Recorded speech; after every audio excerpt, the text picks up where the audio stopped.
Oke, teman-teman semuanya, terima kasih ya telah hadir pada bincang-bincang santai pada hari ini. Santai-santai Mas Ali. Iya, santai-santai. Iya. Habis kita juga refreshing juga. Refreshing ya, Iya. dengan suasana begini ya kan. Iya. Mungkin obrolan malam kali ini bisa membukakan secerah sepercik ya kan. Critical thinking kita gitu. Bagaimana mengatasi permasalahan yang ada di Indonesia. Ih, apa tuh Mas? Jadi gini teman-teman, ya, sebelumnya ini guys, perkenalkan di sini ya kan, saya bersama dengan 3 teman saya, yaitu ada si Fata, Hafiz, dan Rafa ya. Dan saya sendiri sebagai pembawa acara ya pada hari ini, nama saya adalah Arya. Oke guys, kali ini kita akan membahas tentang sesuatu yang sangat penting bagi Indonesia, yaitu adalah permasalahan Sustainable Development Goals, bagian pendidikan ya kan. Pendidikan. Ya. Related sama kita mahasiswa gitulah ya. Iya bener ya kan. Yang penting buat kemajuan bangsa juga ya. Betul, pendidikan ini kan juga sangat penting ya bagi kemajuan bangsa Indonesia ya. Bukan hanya tentang gimana cara kita mencapai sesuatu prestasi atau apapun, tapi kita juga mengusahakan bahwa pendidikan di Indonesia itu merata ya, tidak ada kesenjangan. Terutama kali ini kita mau membahas tentang pendidikan bagi penyandang disabilitas nih teman-teman. Wah, kan juga Kalian gimana ini? Ya mungkin dari Mas Rafa dulu mungkin. Menurutku nih, penyandang disabilitas itu masih banyak yang kurang dalam mendapatkan hak untuk mereka belajar gitu. Kayak penyandang disabilitas kurang dapat fasilitas dari instansi pendidikan gitu loh. Tapi kalau menurutku pendapatnya Mas Rafa ini kayak kurang sih kalau kita bicarakan tentang fasilitas yang merata, karena jujur dengan banyaknya sekolah-sekolah di Indonesia ini, kalau semisal kita ingin memeratakan fasilitas-fasilitas yang mendukung untuk siswa-siswa yang kurang bisa dibilang kurang mampu, maksudnya dalam hal untuk mendapatkan ilmu, contoh tunanetra, tunawicara, sama disabilitas fungsi, itu bukannya agak gimana gitu, maksudnya anggaran kan juga harus yang besar kayak gitu.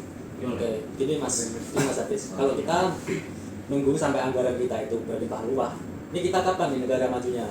Kalau harus nunggu uang yang banyak dulu, kita buat memeratakan pendidikan tuh kita bisa mulai dulu dari hal kecil. Misal kita ngasih pelatihan ke guru-guru kita supaya bagaimana guru-guru itu bisa berinteraksi dengan murid-murid yang menyandang disabilitas. Misal dengan murid yang tunarungu, mungkin gurunya bisa dikasih pelatihan bahasa isyarat itu. Terus untuk yang mohon maaf, tuna penglihatan apa namanya ya? Tunanetra. Tunanetra. Betul. Itu nanti kan kalau tunanetra kan ada apa ya? Cara ngomongnya kan kita gini gitu kan. Oh iya. Nah, guru itu bisa dikasih pelatihan kayak gitu. Atau dengan melalui ini ya, suara juga bisa. Iya, ya? boleh, Ya, bisa. betul. Oke, menurut saya pendapat kalian berdua itu sama-sama bagus sih, tapi juga ada plus minusnya. Di sisi lain kita harus harus prepare sebisa mungkin ya kan, dimana kita bisa mengalokasikan dana dan anggaran tadi ya kan untuk membuat fasilitas pendidikan bagi penyandang disabilitas itu proper istilahnya ya, sangat siap gitu ya. Tapi di sisi lain kalau misalkan kita kan adalah negara yang sedang berkembang ya, belum negara maju ya. Kalau kita masih menunggu anggaran atau kita misalkan tidak melakukan fast action gitu, sampai kapan nanti kita masih menunggu dari atas, sementara semakin lama itu negara-negara lain ya kan semakin berkembang. Iya, nggak bisa juga kita mengandalkan dari suatu pemerintah. Mungkin dari kita mahasiswa itu juga bisa ngebuat suatu program, atau kita kan ini ya dari prodi informatika. Tentu saja kita berhubungan dengan teknologi dan informasi itu sangat luas. Mungkin kita bisa membantu gitu dari segi platform kita, mungkin kita bisa membuat solusi apa gitu. Mungkin gimana mas-masnya gini? Platform ya. Menurut aku sendiri platform kan ada banyak kan.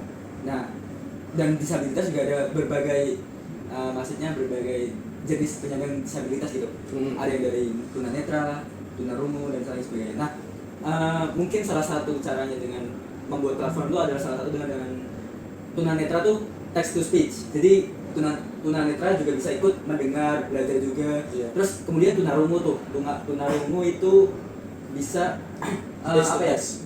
Tunarungu berarti dia Kayak kita membuat kayak apa namanya platform yang mungkin kita bisa apa namanya ya, Space mungkin bisa itu juga bisa. Tapi kita kayak lebih ke mungkin Visualisasi ya? lebih ke bahasanya gitu. Iya, Kan udah ada isyarat. bahasa isyarat. Oh, iya, benar-benar. bisa ya menggunakan bahasa isyarat itu.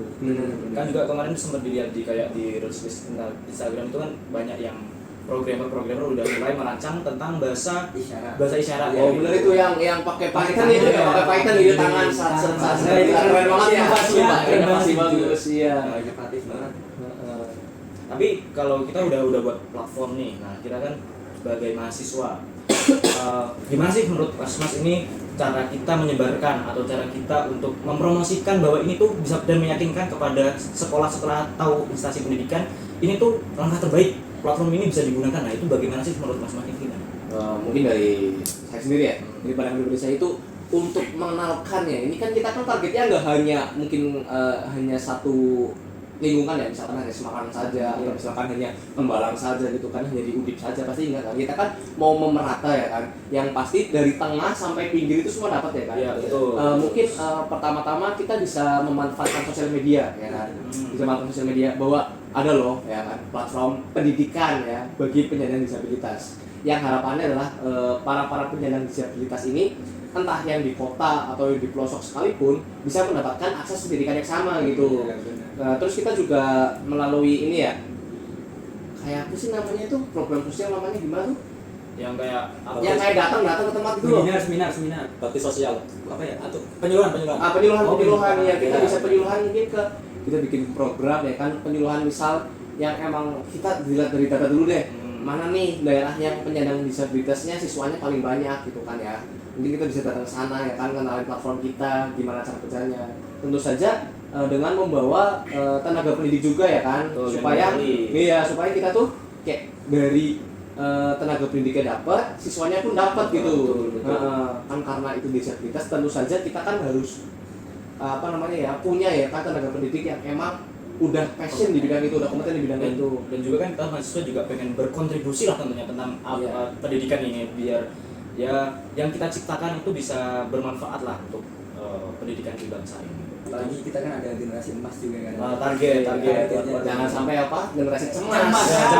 Cemas emas C-nya dalam kurung. ya itu platform ini kita juga harus ini Mas, bisa supaya bisa merata itu kita harus bikin platformnya tuh se-efisien mungkin, jadi harganya bisa lebih terjangkau gitu, bisa dijangkau oleh apa ya, daerah-daerah yang terbelakang gitu. Masuk akal sih, gratis juga. Gratis bisa tuh. Bisa. Malah lebih bagus gratis. Tapi kalau misalkan gratis ya, aku tidak bisa mendukung semuanya gratis ya. Iya, Soalnya semuanya. pembuatan butuh platform sumber daya itu juga. iya, Betul. Pertama Iya. butuh sumber daya ya kan. Kita bikin platform ya kan, enggak cuma 2M kan, makasih Mas. Betul. Kita Betul itu. Makasih Mas. Iya,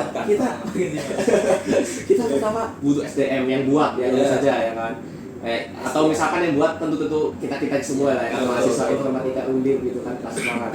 Terus yang kedua, setelah platform jadi harus ada kita deploy gitu. Nah, betul. Kita Deploy-nya pabrik, butuh kita berapa? hosting. Butuh apa? Butuh server. Iya. Ya karena server itu kan mahal gitu kan ya.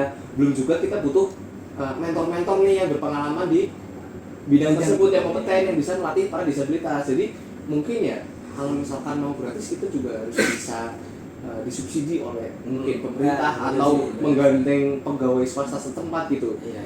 Balik lagi Realistis pemerintah juga juga ya. Nah, Mau turun atau enggak gitu. Sebenarnya di samping pemerintah mau apa enggaknya itu, kita juga bisa ini sih, kayak di sosmed kita kan buka donasi gitu loh. Buka charity ya. Dengan mungkin kalau misalnya ada yang sus atau curiga gitu kan ya, kita kan bisa transparansi dana kita yang masuk berapa, yang ini berapa gitu.